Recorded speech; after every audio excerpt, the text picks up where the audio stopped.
പ്രിയപ്പെട്ട സഹോദരങ്ങളെ, പുതിയൊരു ബന്ധപുസ്തകത്തിൽ നാം കടന്നു വരികയാണ്.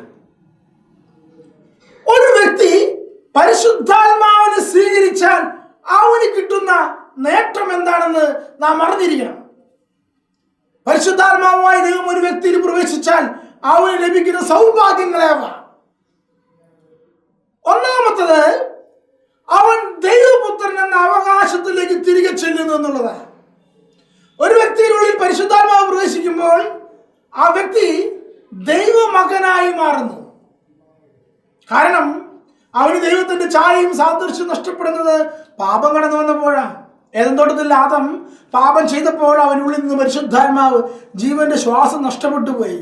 അത് തിരികെ ലഭിക്കുന്ന കുദാശയാണ് മാമോദീസായും സ്ഥൈര്യലേപനവും.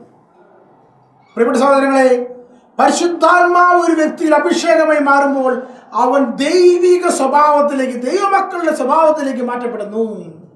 എന്നാണ് ഒന്നാമത്തെ ഏറ്റവും വലിയ പ്രത്യേകത. അവൻ ദൈവപുത്രൻ എന്ന അവകാശം സ്വീകരിക്കുന്നു. ദൈവത്തിന്റെ ഛായയും സാദൃശ്യവും ലഭിക്കുന്നു. മാമോദീസായുടെയും സ്ഥൈര്യലേപനത്തിൽ നമുക്ക് ലഭിച്ച പരിശുദ്ധാത്മാവ് നമ്മളുള്ളിൽ പ്രവർത്തിക്കുമ്പോൾ, അഭിഷേകമായി മാറ്റപ്പെടുമ്പോൾ, ഓരോ ബന്ധപുസ്തകം പുതിയൊരു നവീകരണം സംഭവിക്കുമ്പോൾ നമ്മൾ ദൈവമക്കളായി രൂപാന്തരപ്പെടുന്ന വലിയൊരു പ്രവൃത്തിയിലേക്കാണ് ദൈവം നമ്മെ ക്ഷണിച്ചിരിക്കുന്നത്. പ്രിയപ്പെട്ട സഹോദരങ്ങളെ, പലർക്കും ആഗ്രഹം ഉണ്ടായിരിക്കും, പരിശുദ്ധാത്മാവിനെ മാമോദീസായുടെയും സ്ഥൈര്യലേപനത്തിൽ ലഭിച്ചിട്ടുണ്ട്, പക്ഷെ അതൊരു അഭിഷേകമായി മാറുന്നില്ലല്ലോ. അഭിഷേകമായി മാറാൻ എന്താ ചെയ്യേണ്ടത്? പ്രിയപ്പെട്ടവരെ, മാമോദീസായുടെയും സ്ഥൈര്യലേപനത്തിൽ ലഭിച്ച നമ്മുടെ പരിശുദ്ധാത്മാവിന്റെ ഒരു കനൽ, നമ്മുടെ ആത്മാവിൽ അടയാളപ്പെടുത്തിയിരിക്കുന്ന ഒരു കനൽ അവിടെ ഉണ്ട്. അതിനുമീതെ പാപമാകുന്ന ചാരം നിറഞ്ഞിരിക്കുക. പ്രിയപ്പെട്ട സഹോദരങ്ങളെ, ഒരു അഭിഷേകം പ്രാപിക്കണം, നവമായ ഒരു അഭിഷേകം പ്രാപിക്കണം എന്ന് ആഗ്രഹിക്കുന്നെങ്കിൽ ഈ പാപമാകുന്ന ചാരത്തെ കുംഭസാരത്തിലൂടെ എടുത്തു കളഞ്ഞ് അതിലേക്ക് പ്രാർത്ഥനയാകുന്ന കാറ്റ് ഊതി ഊതി ഊതി ആ കനലിനെ ജ്വലിപ്പിച്ച് പരിശുദ്ധാത്മാവിൽ നിറഞ്ഞ് ഒരു അഗ്നികുണ്ഡമായി മാറുന്ന രീതിയിലേക്ക് വലിയൊരു നവമായ ഒരു അഭിഷേകം നാം ഓരോരുത്തരും ഈ ബന്ധപുസ്തകത്തിൽ പ്രാപിക്കണം. അതാണ് അഭിഷേകം എന്ന് പറയുന്നത്. ഒരു വ്യക്തിയിലും ഉണ്ടാകുന്ന രൂപാന്തരീകരണം എന്ന് പറയുന്നത് അത് പരിശുദ്ധാത്മാവിന്റെ പ്രവർത്തനം. നമുക്ക് ലഭിച്ചിട്ടുണ്ടെന്നേ, പരിശുദ്ധാത്മാവിനെ മാമോദീസായുടെ സ്ഥൈര്യലേപനത്തിൽ ലഭിച്ചിട്ടുണ്ട്. പക്ഷേ അത് നമ്മൾ ഗൗനിക്കാതെ, അതിന് വില കൊടുക്കാതെ പാപകരമായ അവസ്ഥകളിലേക്ക് പോയിട്ടുണ്ടെങ്കിൽ തിരിച്ചു വരണം. പെന്തക്കോസ്തായിലെ ആ വലിയ അഭിഷേകം നമുക്ക് ലഭിക്കുന്നത്, നമുക്കും അവകാശമുണ്ടെന്നേ. വളരെയധികം ഭയചകിതനായിരിക്കുന്ന വെറും ഒരു വേലക്കാരി സ്ത്രീക്ക് മുമ്പിൽ യേശുക്രിസ്തുവിനെ 3 വട്ടം തള്ളിപ്പറഞ്ഞ പത്രോസ് പെന്തക്കോസ്തായിൽ പരിശുദ്ധാത്മാവിന്റെ അഭിഷേകം ലഭിച്ചപ്പോൾ എഴുന്നേറ്റ് നിന്ന് 3000 പേരോട് യേശുക്രിസ്തുവിനെ സാക്ഷ്യപ്പെടുത്തി പ്രസംഗിച്ചില്ലേ? ആ ഒരു അഭിഷേകം സിനഗോഗ് അധികാരികളും സഹകൃത സംഘവും പത്രോസിനെയും യോഹന്നാനെയും ചാട്ടുകൊണ്ട് അടിച്ചിട്ട് ഇനി മേലിൽ യേശുക്രിസ്തുവിന്റെ നാമം ഉച്ചരിക്കരുതെന്ന് പറഞ്ഞുകൊണ്ട് അവരെ വിട്ടയച്ചപ്പോൾ അവർ തിരികെ വന്ന് അതിനെ പ്രതി സന്തോഷിച്ച് ശക്തിയോടെ ക്രിസ്തുവിനെ പ്രഘോഷിച്ചില്ലേ? ആ ഒരു നാമമായ ഒരു അഭിഷേകം, പരിശുദ്ധാത്മാവിന്റെ അഭിഷേകം, ശക്തിയുടെ അഭിഷേകം. യേശുക്രിസ്തു പറഞ്ഞില്ലേ, ഉന്നതത്തിൽ നിന്ന് ശക്തി ലഭിക്കുമ്പോൾ, പരിശുദ്ധാത്മാവ് എന്ന് പറയുമ്പോൾ നിങ്ങൾ ശക്തി പ്രാപിക്കും. ജെറുസലേമിലും യൂദയായാലും സാമറിയയിലും ലോകത്തിന്റെ അതിർത്തികൾ വരെയും നിങ്ങൾ എനിക്ക് സാക്ഷികളായിരിക്കും എന്ന് പറയുന്ന ആ സാക്ഷ്യം നൽകുന്ന വലിയൊരു അഭിഷേകം, നമ്മെ ദൈവമക്കളേക്ക് മാറ്റുന്ന വലിയൊരു അഭിഷേകം, അത് നമ്മൾ ഈ പെന്തക്കോസ്തായിൽ പ്രാപിക്കുന്നതിന് വേണ്ടി പ്രാർത്ഥിക്കണമേ. പ്രാർത്ഥിച്ച് പ്രാർത്ഥിച്ച് പ്രാർത്ഥനയുടെ കാറ്റൂതി ഊതി ഊതി പരിശുദ്ധാത്മാവിനെ ജ്വലിപ്പിക്കണം. പരിശുദ്ധാത്മാവിന്റെ അഭിഷേകം ലഭിക്കണമെങ്കിൽ ഒന്നാമതായി നമ്മൾ ആഗ്രഹിക്കണം. ഒന്നാമത്തെ ഏറ്റവും വലിയ പ്രധാനപ്പെട്ട കാര്യം എന്ന് പറയുന്നത് പരിശുദ്ധാത്മാവിനെ ആഗ്രഹിക്കണം എന്നുള്ളതാണ്. Praise the Lord. എന്താണ് ആഗ്രഹം? സ്ഥൈര്യലേപന ശുശ്രൂഷ സമയത്ത് വൈദികൻ കുട്ടികളോട് ചോദിക്കുന്ന ഒരു ചോദ്യമുണ്ട്, നീ എന്ത് ആഗ്രഹിക്കുന്നു? അപ്പോൾ അവർ മറുപടി പറയണം, ഞങ്ങൾ പരിശുദ്ധാത്മാവിനെ ആഗ്രഹിക്കുന്നു. പ്രിയപ്പെട്ട സഹോദരങ്ങളെ, മനുഷ്യൻ ആഗ്രഹിക്കാതെ ദൈവം മനുഷ്യന്റെ ഉള്ളിൽ പ്രവേശിക്കുകയില്ല. മനുഷ്യന് ഇടം കൊടുക്കാതെ ദൈവം മനുഷ്യന്റെ ഹൃദയത്തിൽ വസിക്കുകയില്ല. വിളിച്ചു വരുത്തേണ്ടതാണ് ഹോളി സ്പിരിറ്റിനെ. അതേത് ആത്മാവായാലും ദുരാത്മാവായാലും മനുഷ്യൻ വിളിച്ചു കയറ്റാതെ വരികയില്ല. അതുകൊണ്ടാണ് പലരോടും മോചകോടൊന്നും കളിക്കരുതെന്ന് പറയുന്നത്. പ്രിയപ്പെട്ട സഹോദരങ്ങളെ, പരിശുദ്ധാത്മാവിനെ ദാഹത്തോടെ വിളിച്ചാൽ മാത്രം പോരാ, നമ്മുടെ ഹൃദയം വിശുദ്ധിയുള്ളതാണെങ്കിലേ പരിശുദ്ധാത്മാവ് പ്രവേശിക്കുകയുള്ളൂ. അശുദ്ധമായി എടുത്ത് പരിശുദ്ധാരൂപിക്ക് വസിക്കാൻ സാധ്യമല്ലെന്നേ. അപ്പോൾ ഒന്നാമത്തേത് ആഗ്രഹമാണെങ്കിൽ രണ്ടാമത്തേത് വിശുദ്ധമായ ഒരു ഹൃദയ രൂപീകരിക്കുക എന്നുള്ളതാണ്. കുമ്പസാരിച്ച് അനുദപിച്ച് കുമ്പസാരിച്ച് പരിശുദ്ധാത്മാവ് നിറയാൻ വേണ്ടി ഹൃദയത്തെ ഒരുക്കി വെക്കണം. പരിശുദ്ധാത്മാവ് നിറയാൻ. മൂന്നാമത് പരിശുദ്ധാത്മാവിന് സ്വയം സമർപ്പിക്കണം. പരിശുദ്ധാത്മാവേ, നീ എൻ്റെ ഉള്ളിലേക്ക് പ്രവേശിച്ചാൽ ഞാൻ മരിച്ചാലും കുഴപ്പമില്ല, എനിക്ക് നിന്നെ വേണം എന്നുള്ള ഒരു സമർപ്പണ ബോധം ഉണ്ടെങ്കിൽ മാത്രമേ പരിശുദ്ധാത്മാവിന് നമ്മുടെ ഉള്ളിലേക്ക് പ്രവേശിക്കാൻ സാധിക്കുകയുള്ളൂ. പ്രിയപ്പെട്ട സഹോദരങ്ങളെ, പരിശുദ്ധാത്മാവ് നമ്മുടെ ഉള്ളിലേക്ക് പ്രവേശിക്കണമെങ്കിൽ അടുത്തതായി നമ്മുടെ പരിശുദ്ധാത്മാവിനോടുള്ള ദൈവത്തോടുള്ള മനോഭാവത്തിൽ മാറ്റം വരുത്തണം.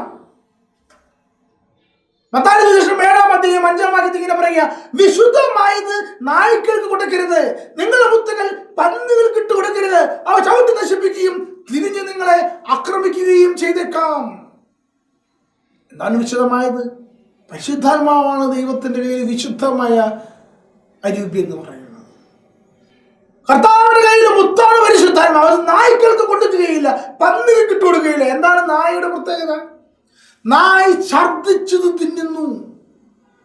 എന്താണ് പന്നിയുടെ പ്രത്യേകത? കുളിച്ച പന്നി ചേറിൽ തന്നെ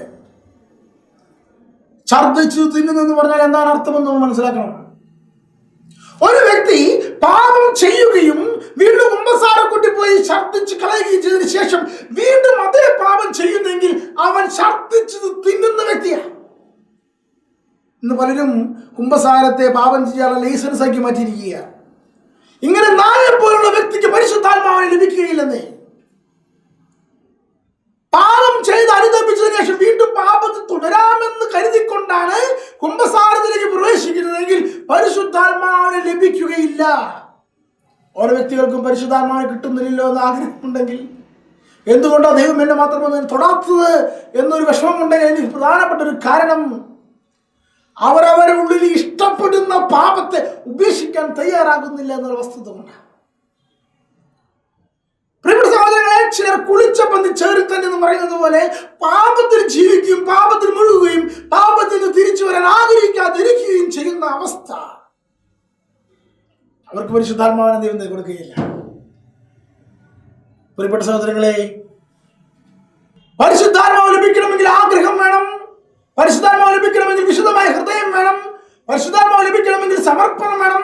പരിശുദ്ധാത്മാവ് ലഭിക്കണമെങ്കിൽ പാപത്തോടുള്ള നമ്മുടെ മനോഭാവത്തിൽ പാപത്തെ വെറുത്തുപേക്ഷിക്കുവാനുള്ള ഒരു മനോഭാവം ഉണ്ടെങ്കിൽ മാത്രമേ പരിശുദ്ധാത്മാവിനെ നമുക്ക് ലഭിക്കുകയുള്ളൂ. അടുത്തത് പ്രിയപ്പെട്ട സഹോദരനെ, പരിശുദ്ധാത്മാവ് ലഭിച്ചിട്ട് എന്താ കാര്യം? പരിശുദ്ധാത്മാവ് ലഭിച്ചാൽ എന്താണ് കാര്യം? റോമക്കാർക്ക് എഴുതിയ ലേഖനം 8-1 ഇങ്ങനെ പറയുക, ആത്മാവുള്ള ജീവിതം എന്നാണ് അതിന്റെ ഹെഡിങ്. അവിടെ ഇങ്ങനെ പറയുക, ആകയാൽ യേശുക്രിസ്തു ഐക്യപ്പെട്ടിരിക്കുന്നവർക്ക് ശിക്ഷാവിധിയില്ല. അതാണ് ഏറ്റവും വലിയ പ്രത്യേകത. പരിശുദ്ധാത്മാവിൽ നമ്മൾ യേശുക്രിസ്തുവിൽ ഐക്യപ്പെട്ട് കഴിഞ്ഞാൽ നമുക്ക് ശിക്ഷാവിധിയില്ല. 8-ാം അധ്യായം തുടർന്ന് പറയുക, ജഡികമായി ജീവിക്കുന്ന ജഡിക കാര്യങ്ങളിൽ മനസ്സ് വയ്ക്കുന്നു, ആത്മീയമായി ജീവിക്കുന്നതിന് ആത്മീയ കാര്യങ്ങളിൽ മനസ്സ് വയ്ക്കുന്നു. കണ്ടോ, ജഡികമായ അവസ്ഥയിൽ നിന്ന് ദൈവാത്മാവിന്റെ പ്രവർത്തനത്തിലേക്ക് നമ്മെ മാറ്റുന്നത് പരിശുദ്ധാത്മാവാണ്. റോമക്കാർക്ക് എഴുതിയ 8-ാം അധ്യായം 14 ഇങ്ങനെ പറയുകയാണ്, ദൈവാത്മാവിനാൽ ഐക്യപ്പെടുന്നവരെല്ലാം ദൈവത്തിന്റെ പുത്രന്മാരാണ്. കണ്ടോ, ദൈവാത്മാവിനെ നയിച്ചു ദൈവത്തിന്റെ പുത്രന്മാരാവുക. അതെങ്ങനെ? നിങ്ങൾ വീണ്ടും ഭയത്തിലേക്ക് നയിക്കുന്ന അടിമത്തത്തിന്റെ ആത്മാവിനെയല്ല, മറിച്ച് പുത്രസ്വീകാര്യത്തിന്റെ ആത്മാവിനെയാണ് നിങ്ങൾ കൈക്കൊണ്ടിരിക്കുന്നത്. ഈ ആത്മാവ് മുഖേനയാണ് നാം ആബാ പിതാവേ എന്ന് വിളിക്കുന്നത്. നാം ദൈവത്തിന്റെ മക്കളാണെന്ന് ഈ ആത്മാവ് നമ്മുടെ ആത്മാവിനോട് ചേർന്ന് സാക്ഷ്യം നൽകുന്നു. നമ്മുടെ ആത്മാവിൽ പരിശുദ്ധാത്മാവ് കടന്നു വന്നു കഴിഞ്ഞാൽ ആബാ പിതാവേ എന്ന് വിളിക്കാനുള്ള അവകാശത്തിലേക്ക് നമ്മൾ മാറ്റപ്പെടുകയാണ് ചെയ്യുന്നത്. ഇത് തന്നെ യോഹന്നാൻ ശ്ലീഹ തന്റെ 1-ാമത്തെ ലേഖനം 3-ാം അധ്യായം 9-10 തിരുവചനങ്ങളോട് പറയുക. അത് പ്രകാരമാണ്, ദൈവത്തിൽ നിന്ന് ജനിച്ച ഒരുവനും പാപം ചെയ്യുന്നില്ല, കാരണം ദൈവ ചൈതന്യം, അതായത് പരിശുദ്ധാത്മാവ് അവനിൽ വസിക്കുന്നു. അവൻ ദൈവത്തിൽ നിന്ന് ജനിച്ചവനായതുകൊണ്ട് അവന് പാപം ചെയ്യാൻ സാധ്യമല്ല. ദൈവത്തിന്റെ മക്കൾ ആരെന്നും പിശാചിന്റെ മക്കൾ ആരെന്നും ഇതിനാൽ വ്യക്തമാണ്. നാം ദൈവമക്കൾ അങ്ങനെ ആഗ്രഹിക്കുന്നെങ്കിൽ ദൈവ ചൈതന്യം നമ്മുടെ ഉള്ളിലുണ്ടാകണം. പരിശുദ്ധാത്മാവ് നമ്മുടെ ഉള്ളിലുണ്ടെങ്കിൽ, പ്രിയപ്പെട്ട സഹോദരങ്ങളെ, പരിശുദ്ധാത്മാവ് നമ്മുടെ ഉള്ളിലുണ്ടെങ്കിൽ പാപം ചെയ്യാൻ സാധ്യമല്ല. എന്നെ മദ്യപാനത്തിന് അടിമത്തിൽ നിന്ന് രക്ഷിക്കണമേ എന്ന് വന്ന് പറയുന്നില്ലേ പലരും? വ്യഭിചാരത്തിൽ നിന്ന് രക്ഷപ്പെടാൻ വേണ്ടി ആഗ്രഹിക്കുന്നില്ലേ പലരും? പാപത്തിന്റെ അടിമത്തത്തിൽ നിന്ന് രക്ഷപ്പെടുന്നതിന് വേണ്ടി എത്രയോ പേർ ആഗ്രഹിക്കുന്നു. പ്രിയപ്പെട്ട സഹോദരങ്ങളെ, പരിശുദ്ധാത്മാവ് എന്റെ നിന്റെ ഉള്ളിൽ പ്രവേശിച്ചു കഴിഞ്ഞാൽ പിന്നെ പാപം ചെയ്യാൻ സാധ്യമല്ല എന്ന അവസ്ഥയിലേക്ക് രൂപാന്തരപ്പെടുന്നു. അതാണ് ദൈവ മക്കൾ എന്നതിന്റെ അടയാളം. ഞാൻ മനുഷ്യനാണ്, ഞാൻ പാപം ചെയ്തു പോകും എന്ന് പറയുന്നിടത്തല്ല, ഞാൻ ദൈവത്തിന്റെ മകനാണ്, ഞാൻ പാപം ചെയ്യുകയില്ല എന്ന് പറയുന്നിടത്തേക്ക് മനുഷ്യനെ മാറ്റുന്നതാണ് പരിശുദ്ധാത്മാവ്. പരിശുദ്ധാത്മാവ് ഒരു വ്യക്തിക്ക് ലഭിച്ചു കഴിഞ്ഞാൽ അതിന്റെ ഏറ്റവും വലിയ അടയാളം എന്ന് പറയുന്നത് അവൻ ചെയ്യുന്ന ഭാഷാപരമല്ല, അവൻ ചെയ്യുന്ന രോഗശാന്തി അത്ഭുതങ്ങളല്ല, അവൻ ചെയ്യുന്ന അത്ഭുത പ്രവൃത്തികളല്ല, മറിച്ച് അവന്റെ വിശുദ്ധമായ ജീവിതമാണ് ഒരു വ്യക്തിയിൽ പരിശുദ്ധാത്മാവ് നിറഞ്ഞു നിൽക്കുന്നതിന്റെ അടയാളം എന്ന് പറയുന്നത്. മറ്റതെല്ലാം വരങ്ങളാണെന്നേ. പരിശുദ്ധാത്മാവ് ഒരു വ്യക്തിയിലേക്ക് വന്നാൽ അവന് പരിശുദ്ധാത്മാവ് എത്രയുണ്ടെന്ന് അറിയണമെങ്കിൽ അവൻ പുറപ്പെടുവിക്കുന്ന ആത്മാവിന്റെ ഫലങ്ങൾ എന്താണെന്ന് നോക്കണം. ഗലാത്യർ 5:22 പറയുന്നില്ലേ? സ്നേഹം, ആനന്ദം, സമാധാനം, ക്ഷമ, ദയ, നന്മ, സൗമ്യത, വിശ്വസ്തത, ആത്മസംയമനം. ഇതാണ് ആത്മാവിന്റെ ഫലങ്ങൾ. ഒരു വ്യക്തിയിൽ പരിശുദ്ധാത്മാവ് ഉണ്ടെങ്കിൽ അവന്റെ ഉള്ളിൽ നിന്ന് പുറപ്പെടുന്ന ഫലങ്ങളിൽ നിന്നാണ് വൃക്ഷത്തെ തിരിച്ചറിയുക.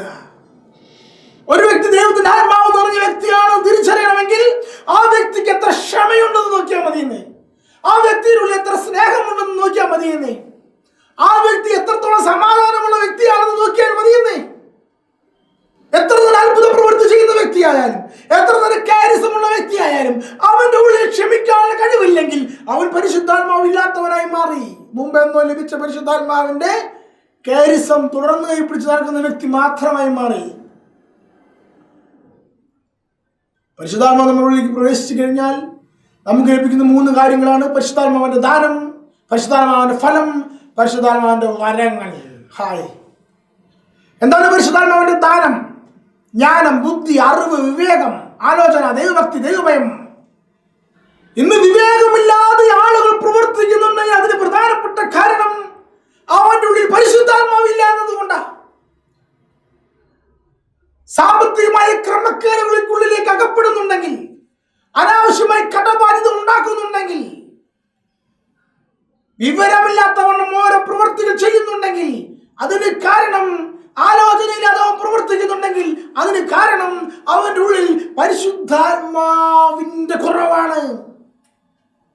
പരിശുദ്ധാത്മാവ് കടന്നു വന്നാൽ മാത്രമേ ആലോചന, ബുദ്ധി, അറിവ്, വിവേകം ഇവ ലഭിക്കുകയുള്ളൂ. അവന് ദൈവഭയവും ദൈവഭക്തിയും ഉണ്ടാകും. പിന്നെ പരിശുദ്ധാത്മാവിന്റെ ഫലങ്ങൾ: സ്നേഹം പുറപ്പെടുവിക്കുന്നവൻ, സമാധാനമുള്ളവൻ. എത്ര വലിയ പ്രശ്നം നടന്നാലും അവന്റെ ഹൃദയത്തിനുള്ളിൽ സമാധാനമാണെന്നേ. യേശുക്രിസ്തു കുരിശിൽ കിടന്ന് പിടഞ്ഞ് മരിക്കുമ്പോഴും അവന്റെ ഉള്ളിൽ സമാധാനമാണെന്നേ. കാരണം പരിശുദ്ധാത്മാവ് നിറഞ്ഞു നിൽക്കുക. അവൻ ലോകത്ത് നോക്കി ക്ഷമിക്കാൻ പഠിപ്പിക്കുക. പിതാവ് ഇവർ ചെയ്തെന്ന് പറയുന്നതിൽ ഇവരോട് ക്ഷമിക്കണമേ എന്ന് പറയാൻ നമുക്ക് സാധിക്കണമെങ്കിൽ പരിശുദ്ധാത്മാവ് നമ്മുടെ ഉള്ളിൽ വേണം. അതുപോലെ തന്നെ പരിശുദ്ധാത്മാവ് തരുന്ന കൃപയാണ് വരങ്ങൾ എന്ന് പറയുന്നത്. സഭയെ പടുത്തുയർത്തുന്നതിന് വേണ്ടി ഓരോ വ്യക്തിക്കും ദൈവം നൽകുന്ന കൃപയാണ് വരങ്ങൾ. നാവിന്റെ വരങ്ങൾ: ഭാഷാവരം, വ്യാഖ്യാനവരം, പ്രവചനവരം. ബുദ്ധിയുടെ വരങ്ങൾ, ജ്ഞാനവചനവരം, വിവേകവചനവരം, ആത്മാക്കൾ വിവേചിക്കുന്ന വരം, കഴിവിന്റെ വരം, വിശ്വാസത്തിന്റെ വരം, രോഗശാന്തി വരം, അത്ഭുത പ്രവൃത്തികളുടെ വരം. ഇങ്ങനെ 9 വരദാനങ്ങളാണ് നമുക്കുള്ളത്.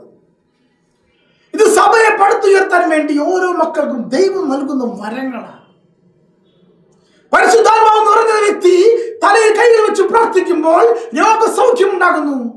പരിശുദ്ധാത്മാവ് നിറഞ്ഞ വ്യക്തി ഒരു വ്യക്തിക്ക് വേണ്ടി പ്രാർത്ഥിക്കുമ്പോൾ അത്ഭുതം സംഭവിക്കുന്നു. ദൈവത്തിന്റെ ആത്മാവിന്റെ അഭിഷേകമുള്ള വ്യക്തികളായി രൂപാന്തരപ്പെടും. പ്രിയപ്പെട്ട സഹോദരങ്ങളെ, ഈ പെന്തക്കോസ്ത് തിരുനാൾ കടന്നു വരുമ്പോൾ ഈ പെന്തക്കോസ്തായിൽ നമുക്ക് ലഭിക്കുന്ന വലിയൊരു അഭിഷേകം ഇതായി മാറട്ടെ. ഏറ്റവും പരമപ്രധാനമെന്ന് പറയുന്നത് നിത്യജീവനാണ്.